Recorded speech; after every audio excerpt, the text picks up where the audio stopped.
Oi gente, me chamo Nadia Maranhão e hoje vamos fazer uma análise literária do livro Dom Casmurro. Primeiramente falando sobre o narrador. O narrador é personagem, quem conta a história em seu ponto de vista é Bentinho, que é um dos principais, pode-se dizer o principal personagem da obra. Falando um pouco sobre os personagens. Então, Bentinho, como eu já falei, é o principal personagem da obra. Ele é um jovem casmurro com uma imaginação bem fértil.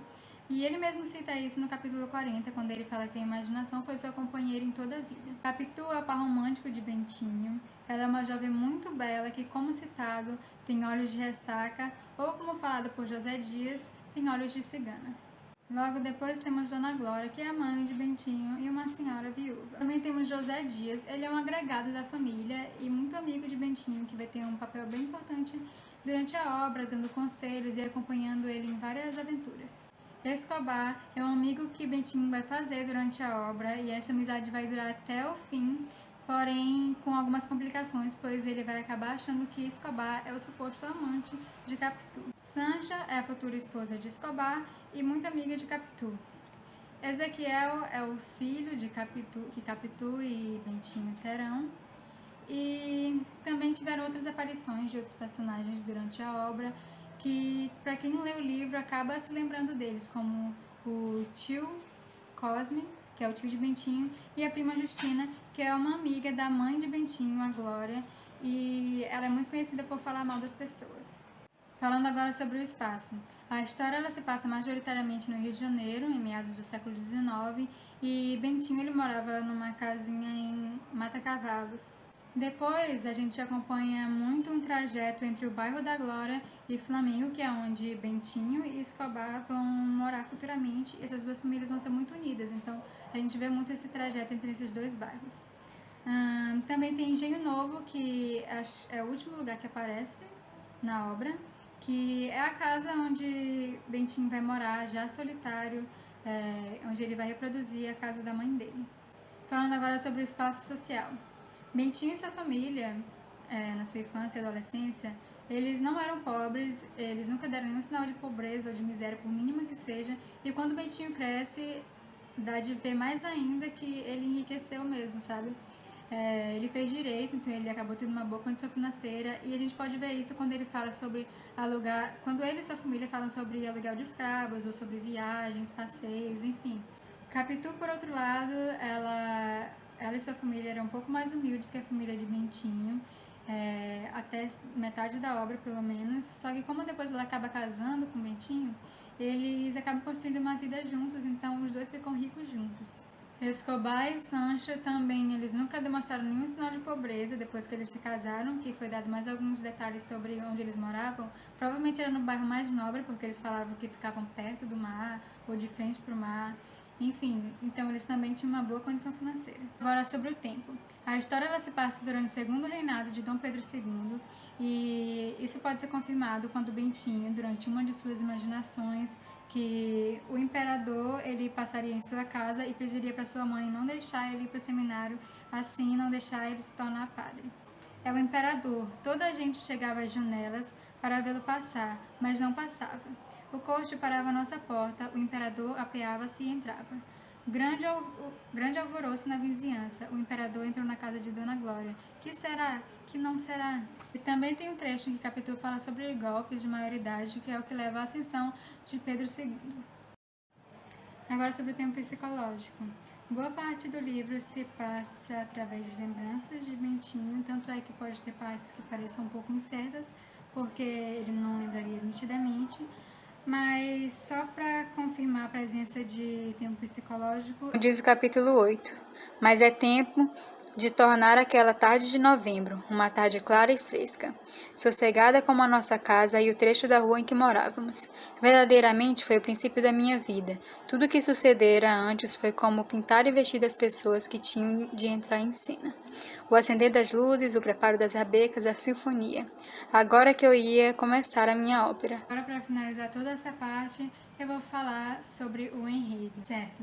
A história se baseia no romance entre Bentinho e Capitu. Eles eram amigos de infância e, na sua pré-adolescência, eles começaram a sentir uma atração pelo outro, que foi só fortalecendo cada vez mais. Tal romance foi atrapalhado por uma decisão da mãe. Ela falou que tinha feito uma promessa que Bentinho deveria ser padre.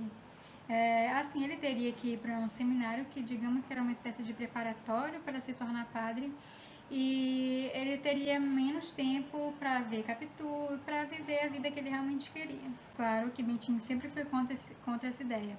Ele até pediu que seu amigo, José Dias, tentasse convencer a mãe dele de ele não precisar ir para o seminário, mas a mãe dele não aceitou.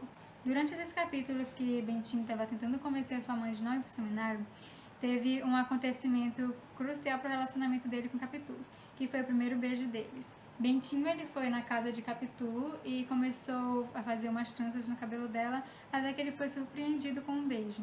Ele ficou tão emocionado que ele começou a gritar: "Eu sou homem!" Mas enfim, chegou o dia de partir.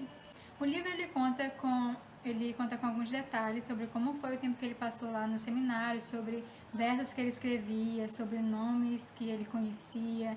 Inclusive foi lá que ele conheceu um dos seus melhores amigos, eu diria até seu melhor amigo, que era Escobar. Escobar era um rapaz muito educado, o qual ele levou para casa dele, para almoços de família, para conhecer Capitu até. E eles realmente tinham uma amizade muito sólida. Daí alguns anos se passaram, os pais de Capitu morreram, Bentinho saiu do seminário, ele casou com Capitu e o seu amigo Escobar casou com uma amiga de Capitu, a Sancha. Escobar e Sancha tiveram um filho, daí outro problema começa. Capitu e Bentinho também queriam um filho, só que eles não conseguiam gerá-lo. Depois de muitas tentativas, finalmente Capitu estava grávida. O menino nasceu e o nome dele foi Ezequiel. Ezequiel era uma criança muito engraçada, ele era muito conhecido por imitar as pessoas, inclusive Escobar, que era uma das pessoas mais próximas da família.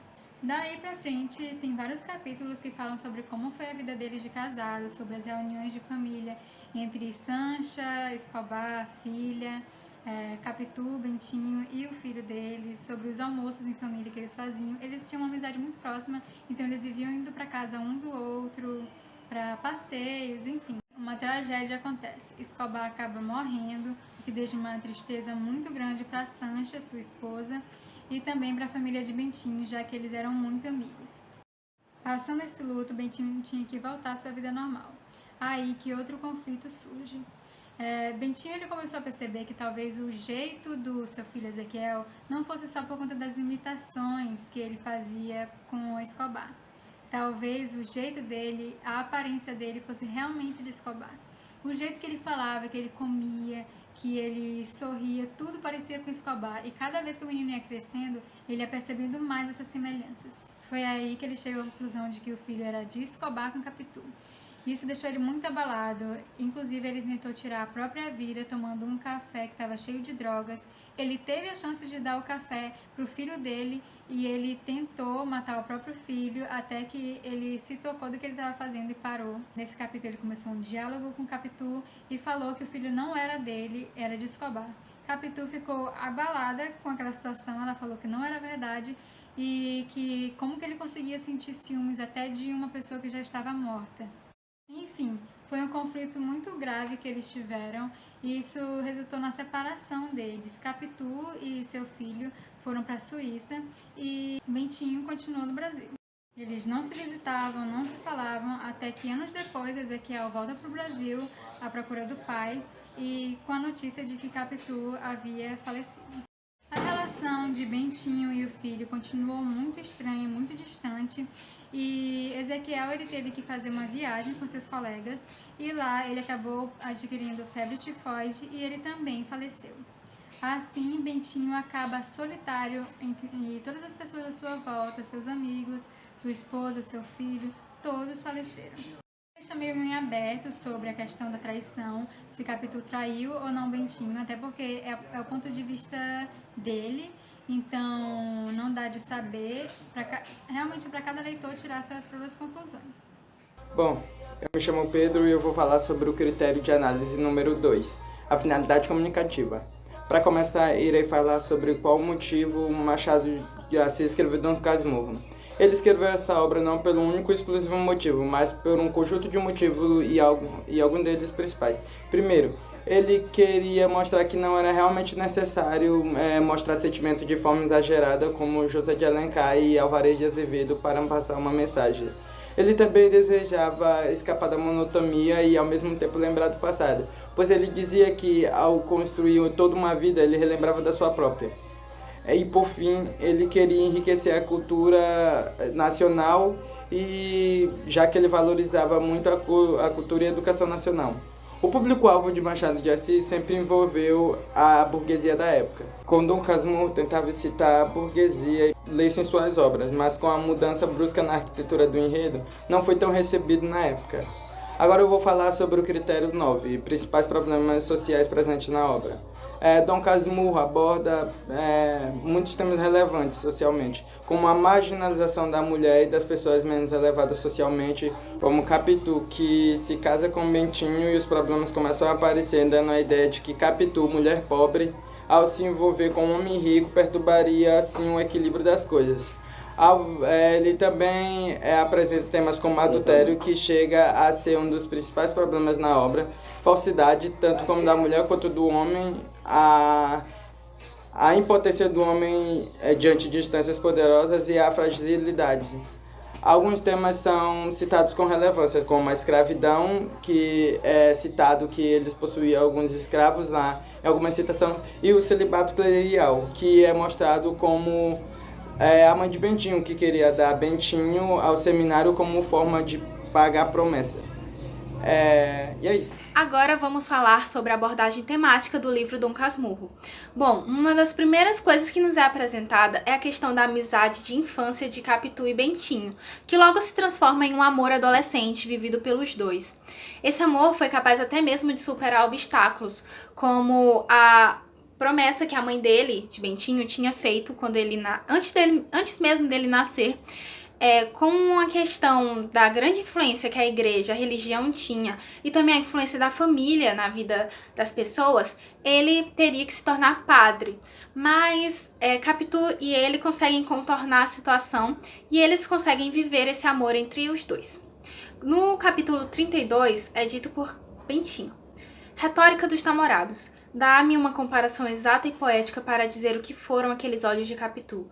Não me acode imagem capaz de dizer, sem quebra da dignidade do estilo, o que eles foram e que me fizeram. Olhos de ressaca? Vá de ressaca. É o que me dá ideia daquela feição nova.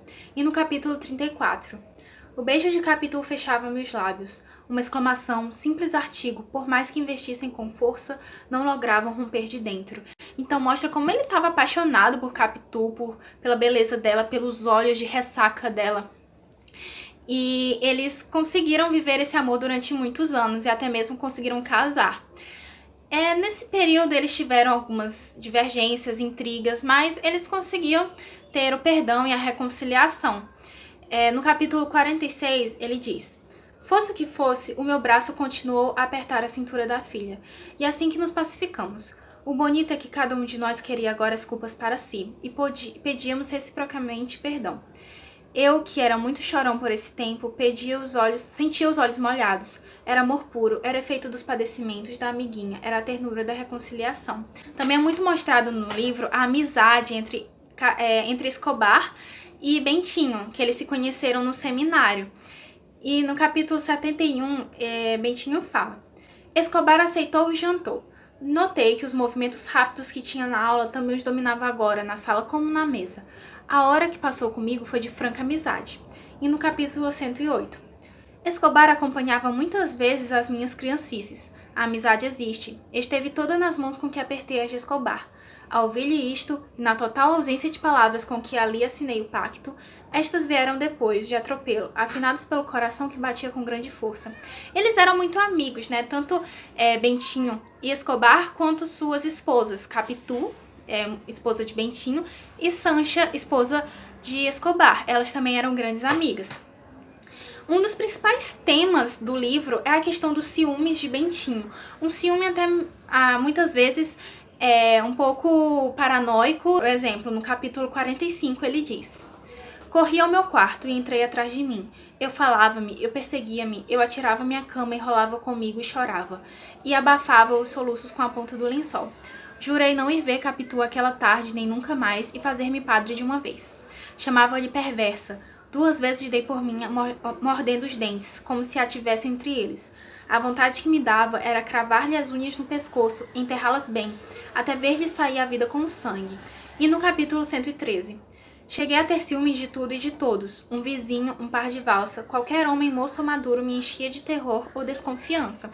Esse ciúme deles era até mesmo, muitas vezes, era agressivo. Ele tinha vontade de fazer algumas coisas em pensamento, ele pensava algumas coisas muito perversas para fazer, até mesmo com Capitu, por conta desse ciúme que ele tinha, que muitas vezes não tinha nem cabimento, era coisa da cabeça dele, basicamente.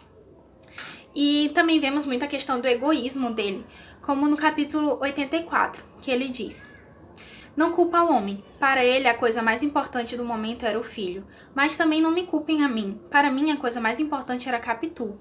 O mal foi que os 2 casos se conjugassem na mesma tarde e que a morte de um viesse meter o nariz na vida do outro. Por que morrer exatamente a meia hora? Toda hora é apropriada ao óbito. Morre-se bem, muito bem às 6 ou 7 horas da tarde. Ele ficou se sentindo muito chateado, digamos, irritado por conta da morte de um vizinho, Manduca, porque a morte dele atrapalhou os planos que Bentinho tinha de ver Capitu, o encontro que eles teriam. E essa questão mostra muito o egoísmo dele, porque ele nem sentiu muito a morte do vizinho. Ele queria... Por ele, o vizinho dele teria morrido outra hora só pra ele ver Capitu. E toda essa questão dos ciúmes chegou a um ponto em que Bentinho jurava que o seu filho, Ezequiel, não era filho dele de verdade, sim do melhor amigo dele, Escobar, que Capitu teria traído ele. Essa questão é muito presente no livro, esse possível adultério de Capitu.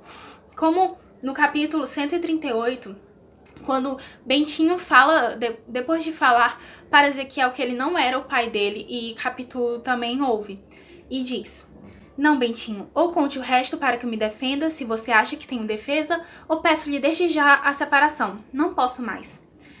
Não disse tudo, mas pude aludir aos amores de Escobar sem proferir-lhe o nome. Capitu não pôde deixar de rir, de um riso que eu sinto não poder transcrever aqui, depois em um tom juntamente irônico e melancólico. Pois até os defuntos, nem os mortos escapam aos seus ciúmes. Então, ela sabia que ele achava que Escobar, que era o pai de Ezequiel, por conta da semelhança física dele, os trejeitos dele. E ele tinha cada vez mais repulsa ao filho, como no capítulo 145, que ele fala: não me mexi. Era nem mais nem menos o meu antigo e jovem companheiro do seminário de São José, um pouco mais baixo, menos cheio de corpo e salvo as cores que eram vivas, o mesmo rosto do meu amigo. Era o próprio, o exato, o verdadeiro Escobar. E no capítulo 146, mandaram-me ambos os textos, grego e latino, o desenho da sepultura, a conta das despesas e o resto do dinheiro que ele levava. Pagaria o triplo para não tornar a vê-lo. Após alguns anos da separação de Bentinho e Capitu, Ezequiel retornou para ver o pai. E só que Bentinho, ele via Ezequiel e via exatamente a imagem de Escobar. Ele não queria voltar a ver Ezequiel de jeito nenhum. Tudo isso culminou na solidão de Bentinho, que é mostrado no final, quando todo mundo, os parentes dele, a mãe, o José Dias, todos morreram e ele ficou só. No capítulo 147 fala: não voltavam mais, eu ficava à porta esperando, ia até a esquina, espiava, consultava o relógio e não via nada nem ninguém. Então foi assim que ele terminou. E é isso.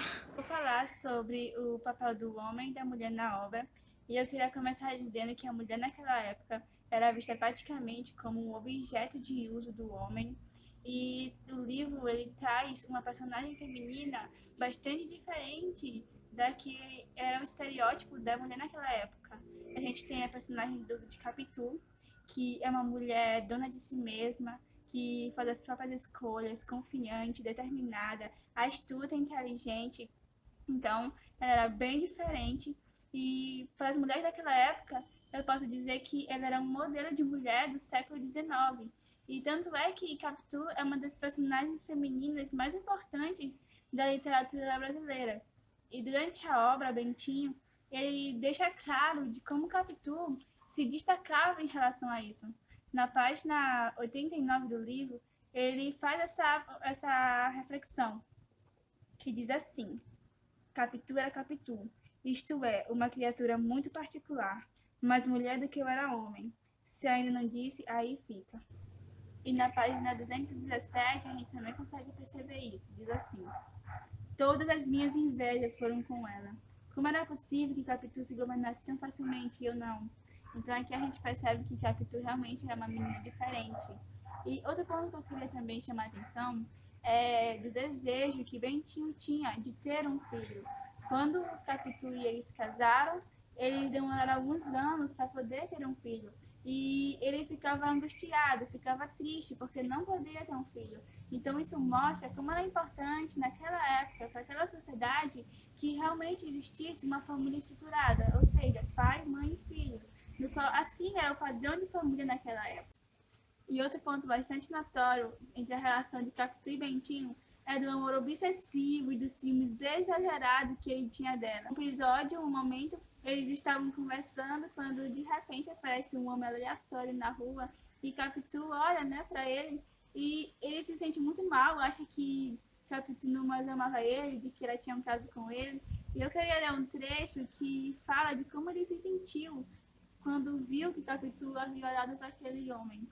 Diz assim: por mais que fosse o abalo que me deu, não me fez sair do quarto. Capitu ria alto, falava alto, como se aviasse. Eu continuava surdo, a sós comigo e o meu desprezo.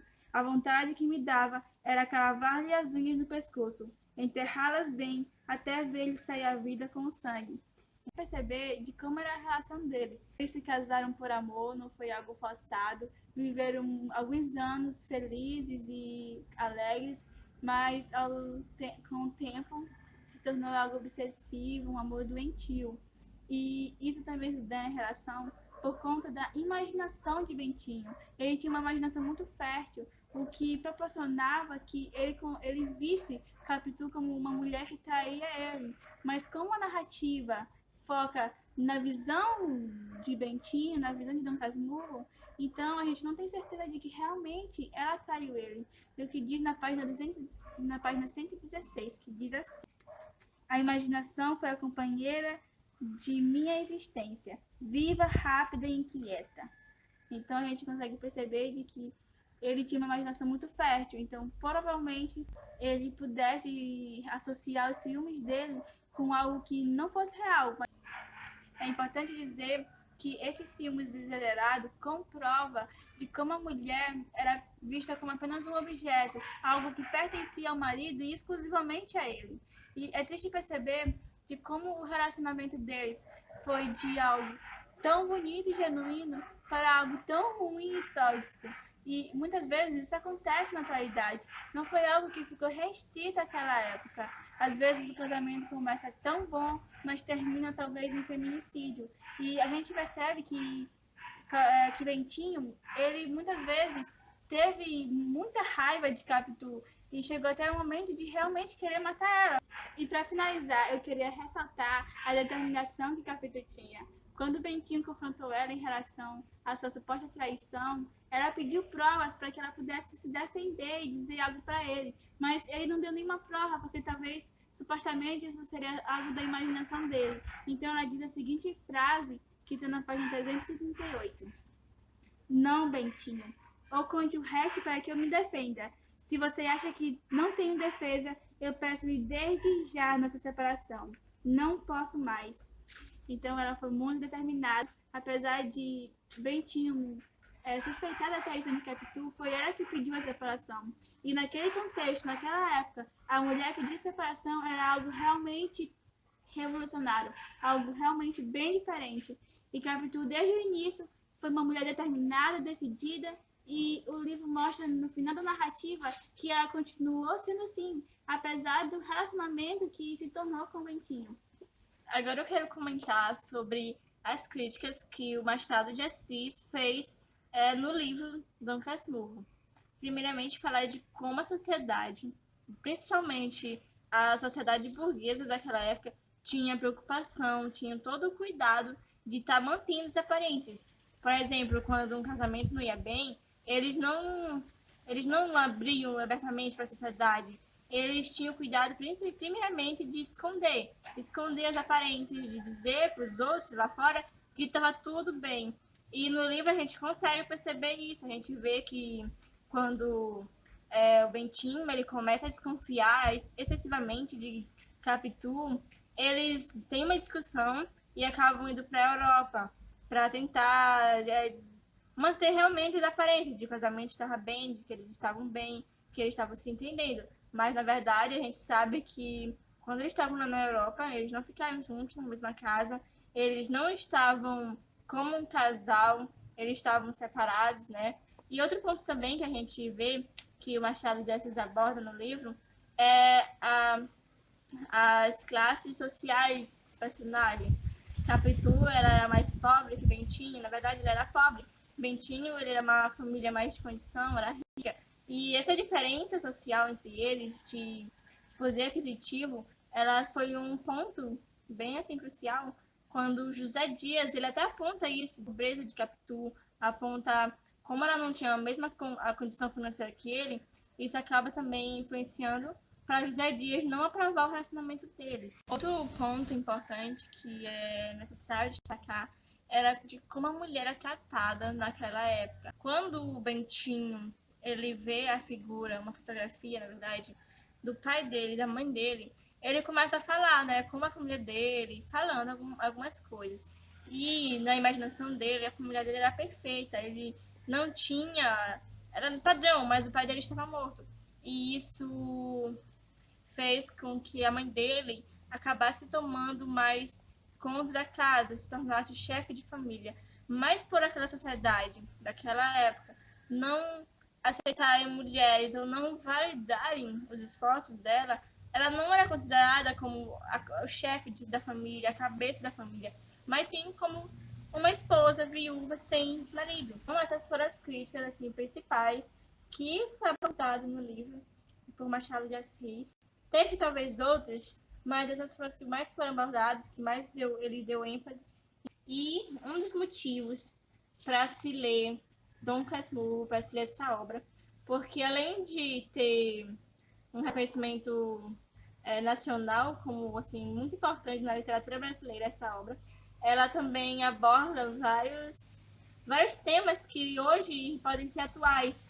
Por exemplo, a traição, ou então a suposta traição, o ciúme excessivo de Bentinho. Por mais que a escrita para alguns não seja tão fácil de entender, né, uma escrita mais complexa, mas com alguns livros que têm notas de rodapé, dá mais fácil para entender algumas palavras daquela época.